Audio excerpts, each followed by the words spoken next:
Good morning everyone. आप सभी को दशहरा की शुभकामनाएं। जैसा कि आप सभी को पता है, दशहरा बुराई पे अच्छाई का विजय का प्रतीक है। वैसे ही हमें भी अपने जीवन में सारी बुराइयों को त्याग के अच्छाइयां ग्रहण करनी चाहिए। बेसिकली हमें अपने आप को खुश रखना चाहिए। अपने आप को सारे काम में विलप्त रखना चाहिए। और हम अपने आप को खुश रखने के कुछ इम्पोर्टेंट चीजें हैं कि आप फैमिली के साथ प्यार करो, आप अपने ऊपर काम करो, आप वर्कआउट करो, आप अपने आप को हसल में रखो, आप प्रोफेशनल वर्क रखो, पर्सनल कुछ गोल्स रखो, क्रिकेट वगैरह या स्पोर्ट्स को फॉलो करो।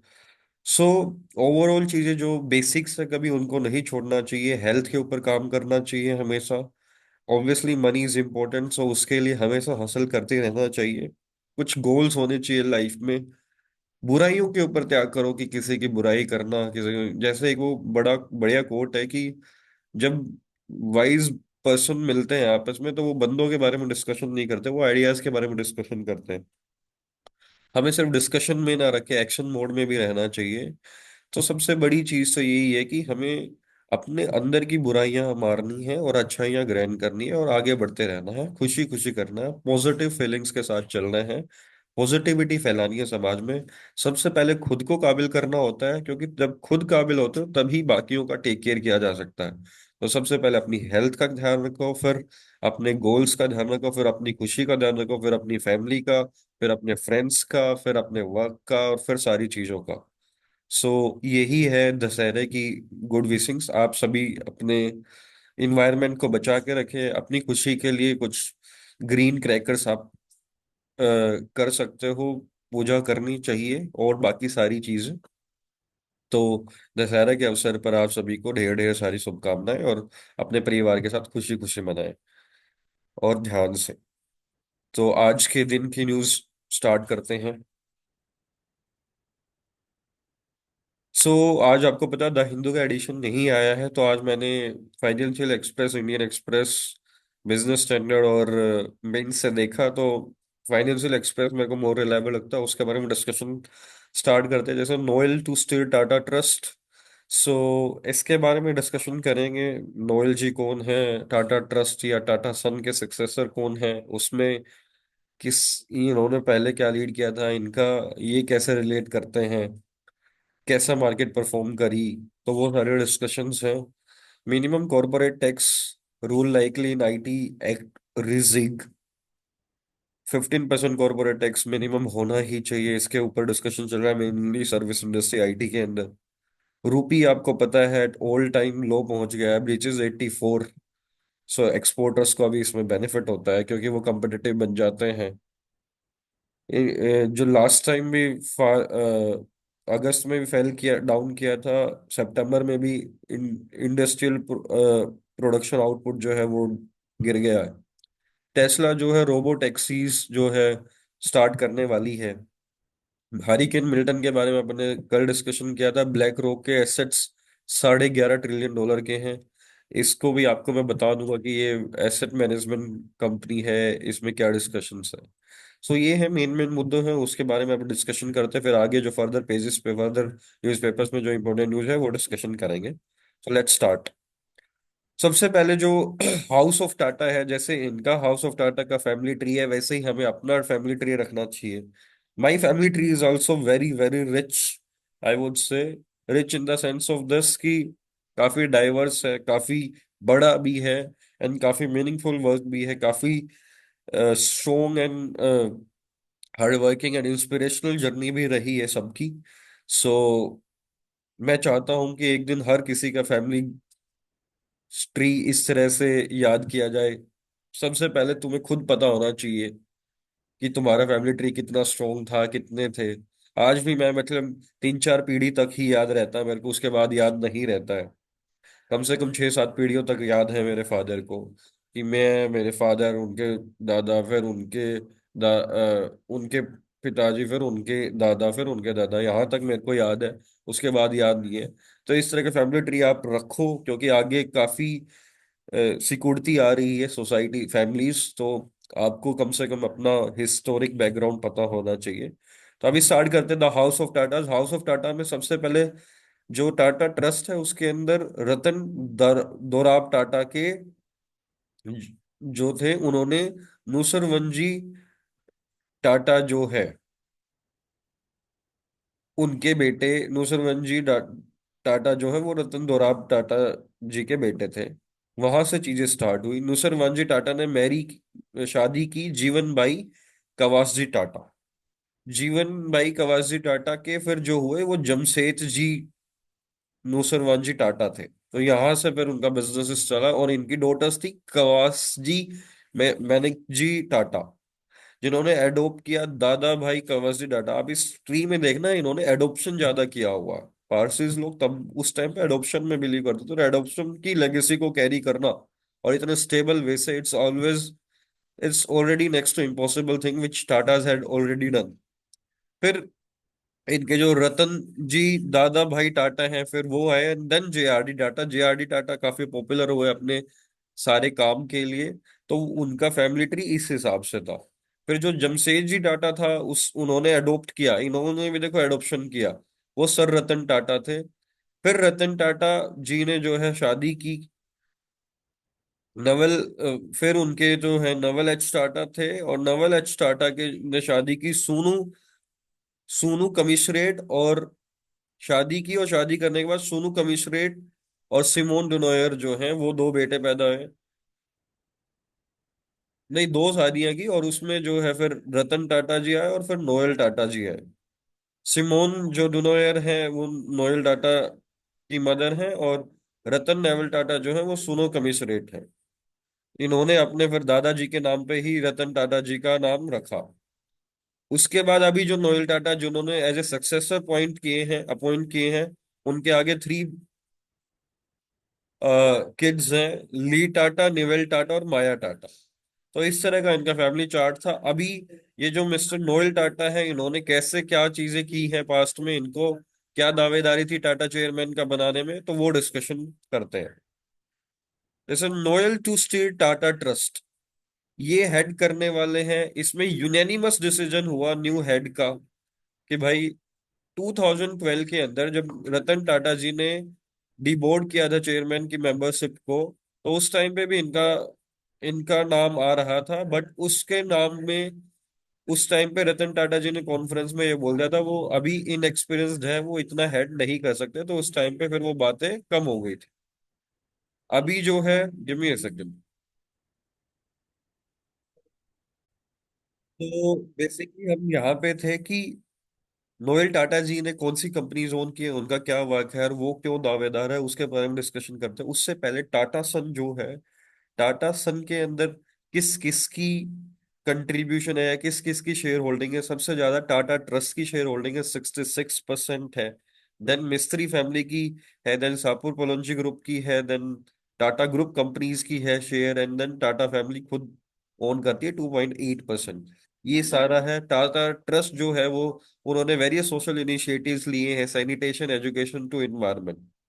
और साइरस मिस्त्री जो है वो अपॉइंट हुए थे टाटा सन्स चेयरमैन के जो है, उनका कैसे रिलेशन है, क्योंकि ये नोएल जी जो हैं ये सन इन लॉ है मिस्त्री फैमिली के। तो टाटा सन जो है और ये जो ग्रुप है ओवरऑल, दोनों 100% टाटाज एंड मिस्त्रीज का, मिस्त्री जो है इन दोनों का 100% शेयर होल्डिंग्स है टाटा सन्स के अंदर। अपार्ट फ्रॉम दिस कि हाँ, सापर पलंजी ग्रुप और Tata group companies and Tata. तो इनका ये क्या है कि Noel is the son of Naval H Tata and Simone Tata and is married to Aloo Mistry, like linking him to the Mistry family. अब फिर ये क्या थे, ये इतने इंपॉर्टेंट क्यों है, क्योंकि ये डिकेड से 4 डिकेड से ऑलरेडी एसोसिएटेड है टाटा ग्रुप से, और ये फैमिली रिलेशंस भी हैं, सब कुछ है। तो ही इज बेस्ट नोन, किसके लिए जाने जाते हैं, इन्होंने ट्रांसफॉर्म किया था ट्रेंट को into one of the country's best performing listed retailers. इसके बारे में डिस्कशन करेंगे। 4 डिकेड ओल्ड एसोसिएशन है and group is expected to hold him in the good state, और यूनानिमसली इनको ही डिसाइड किया है। नेक्स्ट फर्दर इसमें क्या है, सो इन्होंने जो है जो नोएल टाटा जी हैं उन्होंने basically Best known for transforming Trent into one of the country's best performing listed retailers with bets such as Judio और Westside। आपको पता है Judio और Westside जो है वो इनके ही ब्रांड है, टाटास के ब्रांड है। और इनकी चेयरमैनशिप के बाद ही, इनकी मदर ने स्टार्ट किए थे ये 1999 के टाइम में, इनकी चेयरमैनशिप के बाद ही ये जो है काफी ग्रो किए हैं। और आज टॉप परफॉर्मिंग ब्रांड्स है, रिटेलर है बेसिकली। उसके बाद जो है 4 डिकेड से ग्रुप है, और जो ये शेयर इन्वॉल्व करते हैं, ये ट्रेंट से लेके वोल्टास ग्रुप तक काम करते हैं। ये चेयरमैन टाटा स्टील के अंदर भी है, टाइटन के अंदर भी है। ये वाइस चेयरमैन यहाँ पे है, और चेयरमैन ट्रेंट से लेके वोल्टास तक में है। तो ये टाटा कंपनीज का गुड होल्ड रखते हैं। तो इसलिए ये आल्सो दावेदार हैं कम टाटा सन के चेयरमैन में, के सक्सेसर अपॉइंट करने के। अभी जो है इन्होंने 20,000 करोड़ का आरबीआई को रीपे भी किया था लोन। और ये अभी नया आईपीओ भी ला रहे हैं 55,000 करोड़ का। ओवरऑल टाटा सन की ये वैल्यूएशन जो है 11 लाख करोड़ से ऊपर की भी कर सकते हैं। ओवरऑल टाटा ग्रुप जो है वो 30 लाख करोड़ की जो है वैल्यूएशन पे है। और अडानी और अंबानी का मिला के 36 लाख करोड़ करता है। तो Tata are biggest in India. But वो अलग बात है कि वो एंथ्रोपोलॉजी में चला जाता है। अब जो Noel Tata led company stocks gain and Trent leads, basically इसमें हुआ क्या है, जैसे ही मिस्टर रतन टाटा जी की डेथ हुई, नोएल टाटा की अपॉइंटमेंट के डिस्कशन स्टार्ट हुए। तो नोएल टाटा जो हेड करते हैं, उनको जो है उन कंपनीज की शेयर होल्डिंग्स में, स्टॉक्स में जो है सर्जिंग दिखा। और उस सर्जिंग से इन्वेस्टर्स को 1-1, 2-2%, 3-3% भी आई गेस प्रॉफिट हुआ। बट जो रतन टाटा जी की बाकी कंपनीज थी, उनमें थोड़ा थोड़ा मार्जिनली वो नीचे परफॉर्म करते हुए दिखाई दिए। बट ओवरऑल आप देखो किस तरह का ब्रांड बिल्ड किया हुआ है, कि इस तरह की सिचुएशन होने के बाद भी, कि चेयरमैन की डेथ होने के बाद भी ब्रांड के अंदर कोई फ्लक्चुएशंस नहीं आए इतने, जस्ट स्टेबिलिटी ट्रेंड पे ही है। अभी जो नोएल टाटा जी हैं, उसमें जो है ट्रेंट को लीड करते हैं ये, टाटा इन्वेस्टमेंट ग्रुप कॉरपोरेशन को करते हैं, वोल्टास को करते हैं। ये जो तीनों ग्रुप है, ये 2.6% से 2.6% जो है ये ग्रो किए हैं। उसके बाद जो है बिगेस्ट जो है वो ट्रेंट था, वो 2.6% ग्रो किया है। ट्रेंट एज ए ग्रुप जो है वो हाईएस्ट परफॉर्मर रहा है, बेस्ट परफॉर्मिंग रहा है बेसिकली इस कैलेंडर ईयर का। वो 170% रहा है टाटा के अंदर। एंड उसके अलावा जो है इसमें बेसिकली एन चंद्रशेखरन, जो चेयरमैन है Tata Sons and promoter of all group of company, उन्होंने ये बोला है कि overall the performance of other Tata companies, Tata power, Tata technology, Tata Elxsi, Tata consultancy service and Tata tele services, वो 1 to 2.1% लोअर हुई है। तो सबने इनको प्रेज किया है कि the trust is investing money into Tata son. ये सेंटीमेंट्स ये हो गए थे कि भाई ये चेयरमैन बनेंगे तो अपनी कंपनीज को बजट एलोकेशन जाएगा, तो ये सेंटीमेंटल ड्रिवन है। बल्कि ऐसा नहीं होगा, क्योंकि वो ट्रस्ट बोर्ड है, वो फिलेंथ्रोपी पे काम करता है, बाकी ग्रुप ऑफ कंपनीज पे भी काम करता है। जो उनका एक चैनल और स्ट्रेटेजिक फॉर्मूलेज बने हुए हैं किसी कंपनी को एलोकेशन के, उसी वे से चलेंगे। बट ये मार्केट सेंटीमेंट के ड्रिवन के बेसिस पे ही जैसे इतना अब फ्लक्चुएशन हुआ है। अब ओवरऑल जो है, तो ये Tata Steel, Titan, Trent, Zudio, इन सबके जो है वेस्ट, इन्होंने ही बेसिकली सबका किया था। यूके में भी इन्होंने ही कोलैबोरेशन किया था जारा के साथ। तो इन सारी चीजों के बाद जहाँ पे अभी आप ट्रेंट को ही मेन इनकी लाइमलाइट माना जाता है, और जूडियो ब्रांड और जिसको वेस्ट साइड ब्रांड्स है, जिनके स्टोर्स जो है इनिशियली 10 ईयर में सिर्फ 10-40 ही स्टोर ओपन हुए थे, लेकिन अभी लास्ट फाइनेंशियल ईयर 19 से लास्ट 5 इयर्स में इन्होंने 860 स्टोर्स ओपन कर दिए west side, Zudio and star बाजार के। जिसमें आज के टाइम में अंबानी जी का रिलायंस रिटेल स्टोर, और जो आदित्य बिरला चेन का मोर है, मोर ग्रुप है, वो अभी उनका प्रॉफिट शेयर डाउन नीचे जा रहा है, लेकिन ये ग्रो करते जा रहे हैं, इसलिए इनकी रिमार्केबल लीडरशिप के बेसिस पे। और Tata share holder, Tata company से एसोसिएटेड होने में लगभग 4 डिकेड्स हो गए। मिस्त्री फैमिली से भी बिलोंग करते हैं, टाटा फैमिली से भी बिलोंग करते हैं, मेजर 4 कंपनीज को लीड भी करते हैं। इन सारे बेसिस पे इनको चेयरमैन किया, कंसिडर किया गया है यूनानिमसली। अभी जो ओवरऑल शेयर होल्डिंग है ये इसमें ये है कि सर दारो, जो ये ट्रस्ट है वो ट्रस्ट इटसेल्फ 66% बोला हुआ है। उसमें ये 51 ये है और 18% ये है। जो टाटा ट्रस्ट 13 ये है और 51 ये है। 27 और 24 जो है 51 और 14 ये 65, अराउंड 65% ये है। टाटा कंपनीज का शेयर्स टाटा सन के अंदर इतना है, जाफर पलंजी ग्रुप का इतना है। सो ओवरऑल ये रेशियो था। आपको आई होप समझ में आ गया होगा कि टाटा सन्स के अंदर टाटा ट्रस्ट है, किसकी कितनी शेयर होल्डिंग्स है, नोएल टाटा जी कौन सी कंपनीज को लीड करते थे, वो कैसे फैमिली ट्री के अंदर एसोसिएटेड थे, एंड फाइनली उनको क्यों दावेदार माना जा रहा था, वो यूनानिमसली सेलेक्ट क्यों किए गए। वो सारी चीजें समझ में आ गई होगी आपको। उसके बाद US continues to be the largest source of FDI in India. RBI RBI ने रेगुलेटेड एंटिटी से पूछा था डाटा के लिए। उन्होंने रिपोर्ट किया है कि फॉरेन डायरेक्ट इन्वेस्टमेंट और ओवरसीज डायरेक्ट इन्वेस्टमेंट में किसने किया है, सबसे ज्यादा लीड किया है यूएस की ने, देन उसके बाद Mauritius, then Singapore and then UK. These are the top list of the FDI invested countries in the India. अब इंडिया और यूरोप जो है FTA, free trade agreement discussion कर रहे हैं। तो उसमें आउटकम ओरिएंटेड है। गोयल जी का बेसिकली स्टेटमेंट आया है कि इंडिया और यूरोपियन को outcome oriented and meaningful FTA करना चाहिए। और गोयल जी ने दो चीजों के ऊपर क्रिटिसाइज किया है यूरोपियन यूनियन को। पहला तो ये है कि यूरोपियन डिफोरेस्टेशन रेगुलेशन जो उन्होंने प्रपोज किया है, and carbon border adjustment mechanism describing them harmful to the industries. Basically जब इंडिया में जो कार्बन जनरेटिंग प्रोडक्ट्स है अगर वो यूरोप में जाएंगे तो उसके ऊपर एक्स्ट्रा इंपोर्ट ड्यूटी लगा देगी यूरोप, जिससे हमारे प्रोडक्ट कंपेटिटिव हो जाएंगे।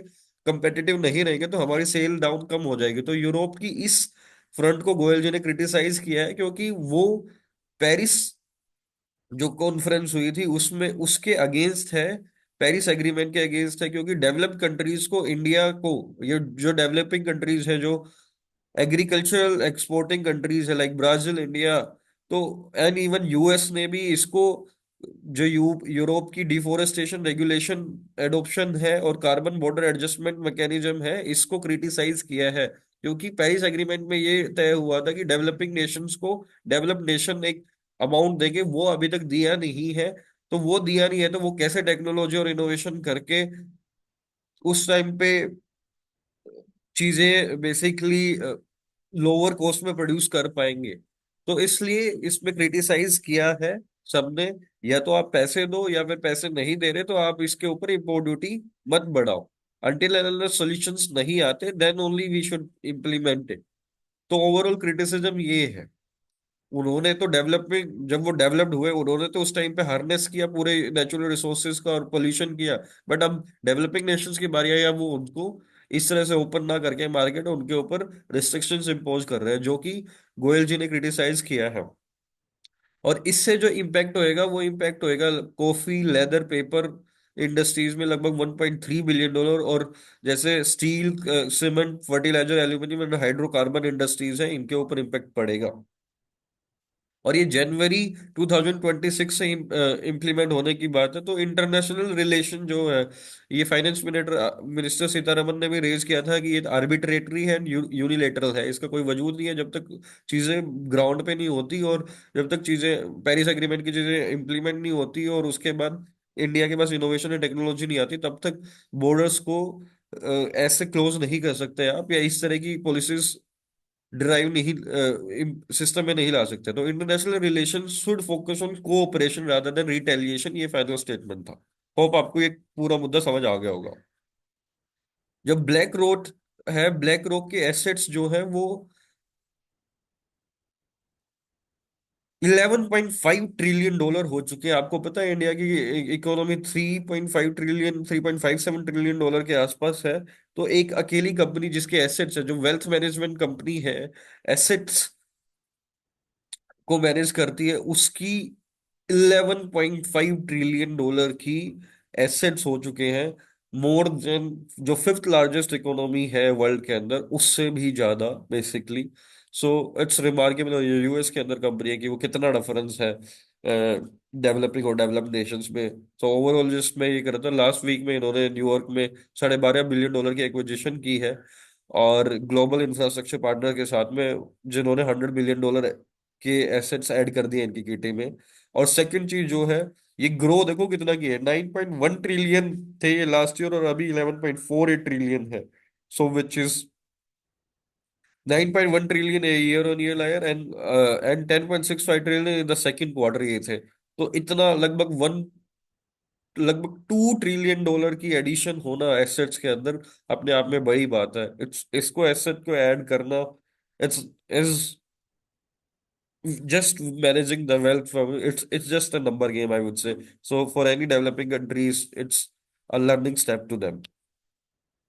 अभी जो है, निहोन हिडानको विंस पीस प्राइज।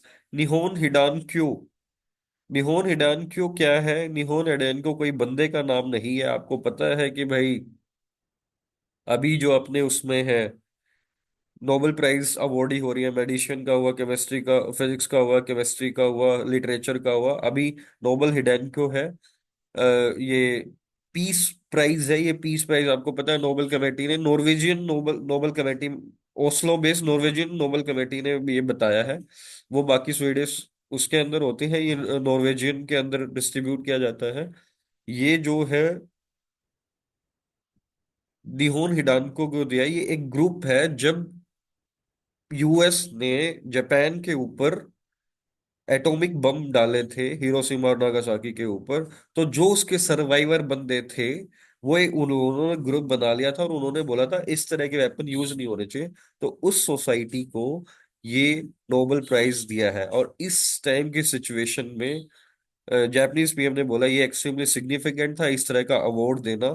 और इस टाइम पे तो जरूरी भी था कि इस तरह का अवार्ड दिया जाए। अब आपको मैं जो है एक बार वो बता देता हूँ, क्या कहते हैं, कि क्या हिस्ट्री थी, कि कैसे यूएस ने बेसिकली, कैसे यूएस ने जो है अटैक किया था हिरोशिमा और नागासाकी में। आपको पता है 1930 के अंदर नाजी जर्मनी ने जो है फिजन इंटरवेंशन कर लिया था। बेसिकली न्यूट्रिनो यूरेनियम में डाला था, जिससे उनको पता चला कि एनर्जी काफी मल्टीप्लाई हो रही है।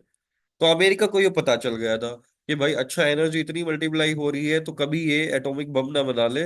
और अगर जर्मनी ऐसे सक्सीड हो गया तो हिटलर तो फिर वो यूज करता और वो फिर पूरे वर्ल्ड पे कंट्रोल कर लेता। तो अमेरिका को जैसे पता चला, अमेरिका ने भी 1940s के अंदर मैनहट्टन प्रोजेक्ट किया, जिसमें सेक्रेट प्रोजेक्ट था। इसको प्रोजेक्ट ट्रिनिटी बोलते हैं, मैनहट्टन में किया था। उसमें प्रेसिडेंट और कुछ गिने चुने मेंबर्स, एक दो मेंबर्स को और पता था। स्ट्रोस करके एक बंदा था, आपको पता हो तो। ओपन हेमर भी एक करके मूवी भी है इसमें, वो देखना, काफी अच्छी मूवी है ओपन हेमर। सो उन्होंने इस सीक्रेट प्रोजेक्ट को काम किया, और सीक्रेट प्रोजेक्ट में एक उन्होंने बल्कि साइट भी देखी थी, रिमोट साइट देखी थी, कि वहां पे 50 किलोमीटर की रेंज में कोई बंदा नहीं होना चाहिए उसमें, जहाँ पे वो टेस्ट करके देखेंगे। फिर फाइनली उन्होंने बनाया और वहां पे टेस्ट करके देखा, तो 50 किलोमीटर की रेंज में बंदे ना होने चाहिए। बट उसमें जो बंदे कुछ मिल गए थे, वहां पे डेथ भी हो गई थी। बट वहाँ वो कभी कभी कोई खबर नहीं आई। यूएस के मीडिया ने उसको रोक लिया, और यूएस के मीडिया ने रोका तो अल्टीमेटली हुआ ये कि इस तरह की न्यूज आई कि भाई हाँ, वहां पे कुछ पावर अटैक हो गया या फिर कुछ बिजली बिजली में फॉल्ट आ गया, इस वजह से लॉस्ट हो गई। बट रियल रीजन उसका ये था। उसके बाद फिर क्या था कि जैसे ही अमेरिका ने बना लिया था, तो अमेरिका क्या है कि अमेरिका ने वार्निंग इशू की जापान को, यूके एंड फ्रेंड्स की कॉन्फ्रेंस में भी की, ओपन वार्निंग भी दी कि आपको बिना कोई टर्म्स एंड कंडीशन के आपको सरेंडर करना पड़ेगा। बट वो मानने को तैयार नहीं थे, क्योंकि जापान का एम्परर के ऊपर बात थी और वहाँ की आर्मी भी मानने को तैयार नहीं थी। वो और ऊपर से रसिया जो है वो उसके ऊपर अटैक कर रहा था। रसिया भी तैयारी कर रहा था जापान के ऊपर अटैक करने की। आपको पता है जर्मनी जो है वो डिवाइड हो गया था वेस्ट और ईस्ट में, रशिया, यूएसएसआर और फ्रांस वगैरह में। तो फिर रशिया ने मिलकर लिथुनिया और बाकी ग्रुप्स के ऊपर भी वॉर करना चालू कर दिया था। फिर रशिया जापान के ऊपर वॉर करना चाह रहा था। तो अगर रशिया जापान के ऊपर वॉर करना चाहता तो वो रशिया जापान को कंट्रोल कर लेता। तो उसमें देखता है कि अमेरिका ने जापानीज आइलैंड पे किया था, वहां पे अमेरिका के सोल्जर्स भी मर गए थे, अमेरिका का पैसा भी जा रहा था। उसको लगा कि हमारे सोल्जर्स भी जा रहे हैं, पैसा भी जा रहा है, और रशिया भी अगर उसको कवर कर लेगा तो रशिया ही उसको कंट्रोल कर लेगा, तो फिर हमारी तो सारी चीजें व्यर्थ चली गई। फिर उन्होंने वार्निंग वार्निंग इश्यूज करके फिर उन्होंने डिसाइड किया कि ठीक है, हम ये एटॉमिक बॉम्ब का वो करते हैं। जब एटॉमिक बॉम्ब का किया, वो हिरोशिमा और नागासाकी पे डाला। हिरोशिमा को फाइनेंशियल सेंटर माना गया, आर्मी बेस कैंप भी माना गया कि वहां पे उनका पहला तो मोटिव यही था कि आर्मी बेस कैंप पे ही करेंगे, सिविलियंस के कोई डेथ नहीं होनी चाहिए। बट वही है कि उसमें छोटा सा ही कैंप था हिरोशिमा का, बट वो फाइनेंशियल सेंटर ज्यादा था कि हाँ मेन मेन एरिया पे ही करना चाहेंगे और पॉपुलेशन डेंसिटी वाले एरिया पे ही अटैक करना चाहेंगे। तो हिरोशिमा को सेलेक्ट किया था उन्होंने, और साथ में क्योटो को सेलेक्ट किया था इन्होंने, नागासाकी को कलेक्ट सेलेक्ट नहीं किया था।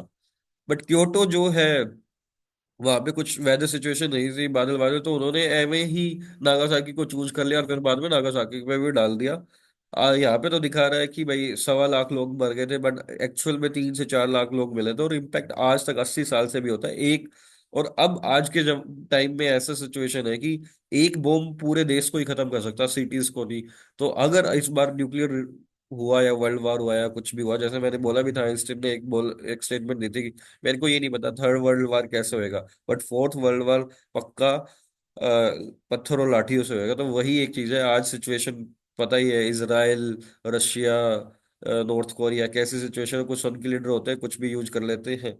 तो उस पर्टिकुलर सिनेरियो के बेसिस पे ये जो सारी चीजें, ईरान बेसिकली, ईरान,